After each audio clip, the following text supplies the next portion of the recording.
કે આવી કોઈ વાત આવે ને એટલે લોકોને એમ થાય કે ઠીક છે વૃક્ષારોપણ, પાણીની વાત આવે એટલે બ્લડ ડોનેશન કેમ્પ, કાંઈ વિષય ન મળે ને ત્યારે લોકોને ભેગા કરવા માટે બ્લડ ડોનેશન કેમ્પ કે વૃક્ષારોપણ કરે. આઝાદીના 75 વર્ષ થયા, એક જ શાળામાં એક જ ખાડામાં વૃક્ષારોપણ કરીએ છીએ. એક જ ખાડામાં. અમારી ભાગ્યશાળી ખાડો, આપણને એમ લાગે કે વૃક્ષો માટે જ આ ખાડો બનાવ્યો છે. દર વર્ષે ધારાસભ્ય બદલે, આપણી પર્યાવરણ ગતિવિધિના આગેવાનો બદલે, પબ્લિક બદલે, નવા જન્મે ગુજરી જાય, પણ અમારી પ્રાથમિક શાળા 1948માં બની હતી. એની ખાડામાં અમે આઝાદીના 75 વર્ષ થયા વૃક્ષારોપણ કરીએ છીએ. હજી સુધી અમે આ અમારું કમિટમેન્ટને ફેરવું નથી. એવું આ ભારત કે 75 વર્ષ થયા, ઉપરથી પ્લેનમાં જોવો ને, એમાંય અમારું સૌરાષ્ટ્ર, કચ્છમાં ચારે બાજુ ખાલી જગ્યા, એક પણ વૃક્ષ 5 કિલોમીટર સુધી ચાલો, એક વૃક્ષ જોવા ન મળે. અને અમે આ દર વર્ષે વન મહોત્સવ ઉજવી, આટલી બધી પબ્લિક એક જ વિચારીએ કે મારું ભારત ગ્રીન થાય, મારું ભારત પાણીવાળું થાય. બધાય નારા લગાવે, રેલીઓ કાઢે, પણ મૂળ જે કરવાનો છે ને ધંધો કરતા નથી. એટલે દર વર્ષે આપણને કામ કરવાનો ધંધો મળે છે, કામ થતું નથી. બરાબર દિલીપભાઈ? દર વર્ષે એક સરસ જગ્યાએ હાલતું હતું કે આ સરદાર વલ્લભભાઈ પટેલ આપણને શું કામ લાગે, તો કે આ નર્મદા રહી ને એ સરદાર વલ્લભભાઈના નામથી છે, એ ખેડૂતોની જીવાદોરી છે. અને અમારા નેતાઓ માટે સરદાર છે ને એ બોલવાની જીવાદોરી છે. સરદાર વિશે બોલે રાખો, બસ કામ કરો કે ન કરો, સરદારના નારા લગાવશું ને એટલે આપણી ગાડી હાલશે. કેટલાક દિવસ ધક્કા મારીને ગાડી હલાવશું? મૂળ જે વિષય છે કે જળ, જમીન, જંગલ અને પાણી, આ દેશને બચાવવા માટેના 5 સંકલ્પો આપણા RSS જ આપેલા છે. જળ, જમીન, જંગલ અને જનાવર. સાહેબ, આપણા મૂળ જ્યારથી વર્ષો થયા, 50-75 વર્ષ થયા, આપણું મૂળ જે છે, આપણી મૂળ સંસ્થા RSS કે જેને એવું છે કે આ ભારતનું નવનિર્માણ કરી, એને જ આ વર્ષો પહેલા એક સંકલ્પ આપેલો કે જળ, જમીન, જંગલ અને જનાવર, આની સુરક્ષા માટે કામ કરીએ. એમાં અમારો જે વિષય છે એ વૃક્ષારોપણ. અમારા ગામમાં અમે જોતા કે દર વર્ષે બહારના ગામથી બહાર ગયા હોય વૃક્ષો માટે પૈસા મોકલે, દર વર્ષે વૃક્ષારોપણ થાય, દર વર્ષે થાય. ખરેખર કોઈ પણ વૃક્ષ એકવાર વાવીએ ને એટલે 200 વર્ષ સુધી ટકે. એક પીપળો વાવી ગયો, એક વડ વાવો, એક વડનું આયુષ્ય 500 વર્ષ સુધી છે. જો એ વડ વવાઈ ગયો હોય તો ઈની ખાડામાં દર વર્ષે વડ વાવવો જ કેમ પડે?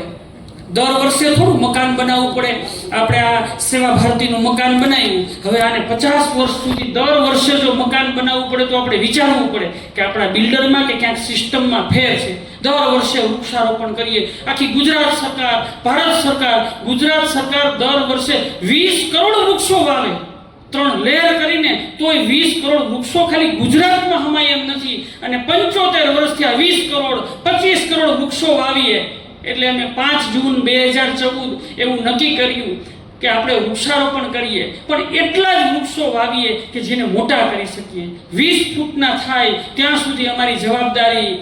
5 જૂને પહેલા વર્ષે માત્ર 10,000 વૃક્ષથી શરૂ કર્યું. દર 2000 ઝાડે, એક ટ્રેક્ટર, એક ટેન્કર, 2 મજૂર અને ડ્રાઈવર સાથે જ વૃક્ષો વાવવાના. દરેક વૃક્ષને લોખંડનું પિંજરું લગાડવાનું અને એનો જે દાતા હોય એનું પિંજરા ઉપર નામ લખી દેવાનું. અને દર 3 મહિને દાતાને ઝાડનો ફોટો મોકલીએ કે તમારું ઝાડ જાન્યુઆરીમાં આવું હતું, એપ્રિલમાં આવું થયું, ઓગસ્ટમાં આવું થયું, જુલાઈમાં આમ થયું. આમ કરતાં કરતાં ઝાડ જ્યારે 20 ફૂટનું થાય ત્યારે સામેવાળા સ્પોન્સરની સલાહ લઈ અને પછી ઝાડને છોડી. આમ કરતાં કરતાં 1,40,00,000 વૃક્ષો વાવી અને મોટા કરી દીધા. એને પાણી પાવા માટે 700 ટ્રેક્ટર છે, 700 ટેન્કર છે અને 4,000 કર્મચારીઓની ટીમ છે. અમારું એક જ લક્ષ્ય છે કે 150 કરોડ વૃક્ષો વાવી અને આખું ભારત ગ્રીન કરવું. ઉપરથી પ્લેન નીકળે તો પણ ખબર પડી જાય હવે અમારું ભારત આવી ગયું છે. અને આ માત્ર વાતો કરવાથી નહીં થાય, આપણે બધા સાથે મળી. અને તમારે અમારી સાથે નથી જોડાવું, અમે તમારી સાથે જોડાઈ જાય. પ્રફુલભાઈ, આ પર્યાવરણ ગતિવિધિના આખા ગુજરાતમાંથી જે મિત્રો આવ્યા છે એને અમે તમારી સાથે જોડાઈ જાય. અમારે તો કેમ પણ કરીને ગુજરાતને ગ્રીન કરવું છે. તમે સ્વામિનારાયણ હોય તો અમે સ્વામિનારાયણ થઈ જાય, તમે વૈષ્ણવ હોય તો અમે વૈષ્ણવ થઈ જાય, તમે ભારત વિકાસવાળા હોય તો અમે ભારત વિકાસમાં આવી જાય. પણ કોઈ પણ સાથે અમારું ગુજરાત, અમારું ભારત કેમ ગ્રીન થાય કે પર્યાવરણ ગતિવિધિમાં કે આપણી ભારત વિકાસ પરિષદના ગુજરાતના જેટલા પણ મેમ્બર્સ છે, જેઠસુરભાઈ બધાના નામનું એક વૃક્ષ વાવી દે. કેમ કે જેઠસુરભાઈ અમારા તરફથી તરફથી અમે એક પહેલી પહેલ કરીએ કે જેટલા પણ ગુજરાતમાં આપણા મેમ્બર છે એ તમામના નામનું મફતમાં અમે એક ઝાડ વાવશું, પિંજરા ઉપર નામ લખશું અને દર 3 મહિને 4 વર્ષ સુધી એને ફોટો જશે કે આ પીપળો 11 ફૂટનો થયો, હવે 13 ફૂટનો થયો, હવે 15 ફૂટનો થયો. આની પાછળનો અમારો એક જ મેસેજ છે કે અમે એક પીપળો તમારા નામથી વાવ્યો છે. તમે જે ગામમાં રહ્યો છો, જે પણ કામ કરો છો, ત્યાં 2 પીપળા તમારો દીકરો તમારી રીતે વાવે એટલું શીખશો તો પણ આ 10,000 ઝાડના ક્યાંક નવા 20,000 ઝાડવા ઊભા થશે, નવા દિલીપભાઈ ઊભા થશે, નવા ભરસાઈ ઊભા થશે. અને હું એકલો નહીં, આપણે સૌ સાથે મળી અને આવા 1,000 લોકો જો ભારતમાં જાગી જાય તો એક જ પ્રશ્ન લેવાની જરૂર છે. આખા દેશને મારે સુધારવો નથી. મારો તો એક જ વિષય છે કે ખાલી ઝાડવા, દિલીપભાઈ ઉપાડ્યું, ખાલી પાણી, એમ કોઈને કોઈ એવો જાગી જાય કે મારે આ જ કામ કરવું છે અને 10-20 વર્ષ જો આ કામ કરે. તમે ચેટ જીપીટી કે ગૂગલને પૂછો તો 1910 કે 1926 100 વર્ષ પહેલા ભારતમાં એક વ્યક્તિ દીઠ 400 ઝાડ હતા અને આજે માત્ર 28 ઝાડ છે. આ 370 ઝાડવા ક્યાં ખોઈ નાખ્યા? આ 370 ઝાડવા વાવીએ તો ફરીથી પાછું ભારત એવું થઈ જાય. એના માટે કોઈ એક સદભાવના કે એક વ્યક્તિથી કે કોઈ ખાલી પર્યાવરણ ગતિવિધિથી પણ નહીં થાય. તો દરેક જગ્યાએ જ્યાં ઊભા છે ત્યાં પ્રફુલભાઈ આપણે એવું વિચારીએ કે આખું વર્ષ જે પર્યાવરણ ગતિવિધિની ટીમ છે કે ભારત વિકાસની ટીમ છે એ ક્યાંક વૃક્ષારોપણમાં લાગે. બધાને અમે મદદ કરશું. ક્યાંય પણ જાહેર જગ્યામાં જેમ વૃક્ષ વાવવા હોય એમાં અમે ક્યાં મદદ કરી શકીએ. લગભગ રાજકોટ સિવાયથી પણ આવેલા છે, આખા સૌરાષ્ટ્રમાંથી આવેલા છે. આપણે એક કરીએ પ્રફુલભાઈ, આખા ગુજરાતના ભારત વિકાસના તમામ મેમ્બરના નામનું એક વૃક્ષ વાવીએ. એટલે વૃક્ષારોપણ સાથે તો જોડાય કે ગામને કહેતા થાય કે મારા નામનો એક પીપળો છે, એક ઝાડ છે. અમે એવી રીતે ઝાડ વાવીએ, એક પણ ઝાડ સુકાઈ જાય, બળી જાય તો એ 10 દિવસે ઝાડ જ બદલી જાય. આમ છતાં જો 3 કે 4 વર્ષ પછી એક ઝાડ ઓછું હોય તો એ ટીમના પગારમાંથી ઝાડના પૈસા કપાઈ જાય. જેટલા પણ ઝાડ વાવીએ એ તમામ ઝાડ 20 ફૂટના થાય. આપણને ઝાડમાં ખાલી ઓક્સિજન દેખાય પણ ઝાડ લાખો જીવોનો આશરો છે.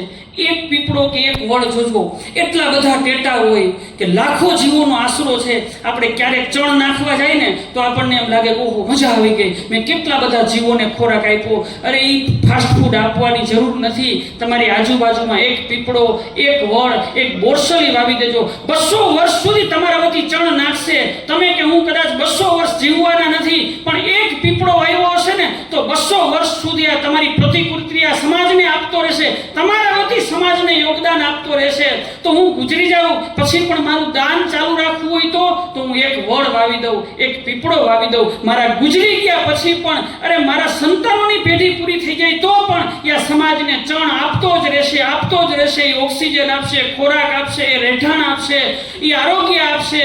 આ એક જ એવું પુણ્યનું કામ છે કે જેને મેન્ટેન 4 જ વર્ષ કરવું પડે અને પછી 400 વર્ષ સુધી આ સમાજને કે દેશને યોગદાન આપતો રહીએ. હું એવું વિચારું કે મારી આખી જિંદગીમાં જો હું એક ઝાડ વાવી અને મોટું કરું ને તો ગુજરાતમાં 7 કરોડ વૃક્ષો મોટા થઈ જાય.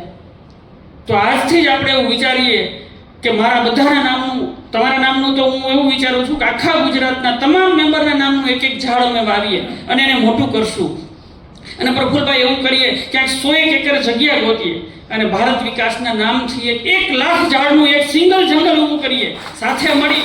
અને બીજી વાર વોટ્સએપ આવે તો એને બતાવી શકીએ કે તમારી વિઝિટમાં સવારે ખાલી ગાંઠિયાની જલેબી નથી ખવડાવ્યા, અમે આ 1 લાખ ઝાડ પણ વાવ્યા છે. અમારા અહીં રાજકોટ આવે ને બધા ગાંઠિયાના વખાણ કરે. અરે બીજું ઘણું વખાણ કરવા છે એવું અમે ઊભું કરીએ અને આવતા વર્ષે પાછા વોટ્સએપને બોલાવીએ કે અમે તમારી યાદી રૂપે 1 લાખ ઝાડ વાવ્યા હતા. એ આજે 15 ફૂટના થઈ ગયા. એ બીજા ડિપાર્ટમેન્ટમાં હોય તો પણ એ રાજકોટના કે ગુજરાતના એ ઝાડ જોવા આવે. એવું કંઈક એવું કરશું ને તો એની વિઝિટ વસૂલ થશે. અમે ક્યાંક જઈને તો જમાડે, એક્સેલન્ટ રૂમ આપે, નાસ્તો આપે. આ બધું તો ઘરે જડતું જ હતું. અહીં તો આ ઝાડવાનો ધંધો કરવા આવ્યા છે. અહીં તમે ભટ્ટ સાહેબને ઘરે લઈ ગયા છો, જમાડા છે, 5 જણા ભેગા ફરે છે. આવું બધું એને દિલ્હીમાં મળતું જ હતું. કાંઈ ખેંચ નહોતી. આઈએસ કેડરથી સચિવથી નિવૃત્ત થયા છે. ભારતનો મોટો હોદ્દો અત્યારે એની પાસે. આ બધું દિલ્હી એની પાસે હતું જ. અહીંયા આ દેશને તમે શું આપી શકો ને એ જોવા માટે આવ્યા છે. અહીં ગાંઠિયા એને અહીંથી મોકલી શકે એવાય કેટલા છે કે રોજ ભટ્ટ સાહેબને ગાંઠિયા મોકલે તોય ભટ્ટ સાહેબને કંઈ રસ નથી. એ તમે મારા દેશને શું આપી શકો એટલા માટે આ 70 વર્ષની ઉંમરે થેલો લઈ અને સિટીએ ફરે છે. એને જો આપણે તાલી પાડી કે ખાલી રાજી થઈને વિદાય દઈ દેશું ને તો આ ફેલ જાહે. કોઈકે પૂછ્યું કે ભાઈ M.Com.ની ડિગ્રી B.Com પછી આવે છે. હવે એનું બહુ મહત્વ નથી રહ્યું એટલે પૂછ્યું ભાઈ આ M.Com કરવાથી શું ફાયદો થાય? તો કે દાદા ગુજરી જાય દાડો કરી એટલો ફાયદો થાય, આપણને શાંતિ મળે, મૂળ કાંઈ ફાયદો ન થાય. એટલે આવા કોઈ કાર્યક્રમથી ખાલી માનસિક શાંતિ મળે એમ નહીં, પણ જે આગેવાન રાષ્ટ્રીય લેવલે આ ઉંમરે આપણી વચ્ચે આવ્યા હોય તો આપણે એવી કંઈક ગિફ્ટ આપી કે 200 વર્ષ સુધી જગતી રહે અને કોઈ પણ રાજ્યમાં જાય તો એમ કે મારા રાજકોટમાં જે મારું કામ હતું એવું મેં કામ ક્યાંય જોયું નથી. તો આવું સાથે મળી અને ગુજરાત કેમ ગ્રીન બને એમાં સૌ સાથે જોડાશું. એક વૃક્ષોની સાથે એક અમારા વૃદ્ધાશ્રમની 2 મિનિટ વાત કરી દઉં. વૃદ્ધાશ્રમ શબ્દ આવે ને એટલે બધાને એમ થાય કે ન હોવા જોઈએ, આ ભારતીય સંસ્કૃતિ નથી. વાત બહુ સાચી છે, પણ જેને દીકરા નથી, આખી જિંદગી કામ કર્યું છે, કોઈ કરવાવાળું નથી, હવે એને કેન્સર થાય, પેરાલિસિસ થાય, જીવાત પડી જાય તો એ ક્યાં જાય? આપણો ચોકીદાર હોય, કામવાળા બેન હોય, હોટલના વેઇટર હોય, રેકડી ચલાવતો હોય, સિંગ વેચતો હોય, આ 70 વર્ષે ક્યાં જાય? આવા વિચારથી 15મી ઓગસ્ટ 2015ના દિવસે અમે એક વૃદ્ધાશ્રમની શરૂઆત કરી અને જેને દીકરા ન હોય, આખી જિંદગી કામ કર્યું હોય, કોઈ મિલકત ન હોય એવા જ વડીલોને સાચવવામાં આવે છે. અત્યારે 800થી પણ વધુ વડીલો ત્યાં આશ્રય લે છે અને 500 કરોડના ખર્ચે 5000 વડીલો માટે ભારતનું સૌથી મોટું આશ્રય સ્થાન તૈયાર થાય છે. અત્યારે તૈયાર પણ મોટા ભાગનું થઈ ગયું, 800 વડીલો રહેવા પણ આવી ગયા. તમારા માધ્યમથી હું કહું છું, તમારી આસપાસ, તમારા વિસ્તારમાં, તમારા દૂરમાં ક્યાંય એવા વડીલો હોય જેને આશરાની જરૂર હોય, ગમે એવા બીમાર હોય, કેન્સર, પેરાલિસિસ, જીવાત પડી ગઈ હોય. 400 વડીલો તો સંપૂર્ણપણે ડાયપર ઉપર છે. કોઈના પગમાં જીવાત પડી ગઈ હોય, ગેંગરેન થઈ ગયું હોય, 2 પગ કપાવ્યા હોય, ગળેથી નળીથી જ્યુસ પાતા હોય, અન્નળીથી ખોરાક આપતા હોય, કોમામાં હોય, આવા તમામ વડીલોને આશ્રય આપવામાં આવે છે. કોઈ જ જ્ઞાતિ નહીં, કોઈ ધર્મ આયરે લેવા દેવા નહીં, કંઈ જ નહીં, કોઈ પણ ફી ચાર્જ આવું કાંઈ છે જ નહીં. માત્ર માનવતાની દ્રષ્ટિએ આવા વડીલ ક્યાંય પણ તમને જોવા મળે તો સદભાવના સુધી પહોંચાડી દેજો. એ તમને આશીર્વાદ આપશે. ભગવાન ઓલા જેઠસુરભાઈનું સારું કરે કે મને સદભાવનાએ મૂકી ગયા, જિંદગી જીવશે ને ત્યાં સુધી આશીર્વાદ આપશે. અમે એકલા આખા ગુજરાતમાં કેવા નહીં જઈ શકીએ કે અમે તમને રાખશું, પણ તમે ગુજરાતના ખૂણે ખૂણેથી આવો છો. તમે જ્યાં જાઓ ત્યાં જોજો તમારા કામવાળા, ચોકીદાર, વેઇટર આવા ક્યાંય વૃદ્ધ લાગે અને કોઈ જ આશરો ન હોય તો સદભાવના સુધી પહોંચાડવાનું એક પુણ્યનું કાર્ય કરજો. એક ત્રીજો અમારો સંકલ્પ છે બળદ આશ્રમ. અત્યારે 1500 બળદ છે અને 30,000 બળદ માટે 100 કરોડના ખર્ચે 200 એકર જમીનમાં એક બળદ આશ્રમ બનાવી છે. જે રોડ ઉપર નંદી ફરે છે, બિચારા એક્સિડન્ટમાં આવે, સામે કોઈ યુવાનનું મૃત્યુ થાય, પશુ પણ હેરાન થાય. અને અમારું જે પ્રાકૃતિક ખેતી, પર્યાવરણનો જે સૌથી મોટો ભાગ છે ને પ્રાકૃતિક ખેતી છે.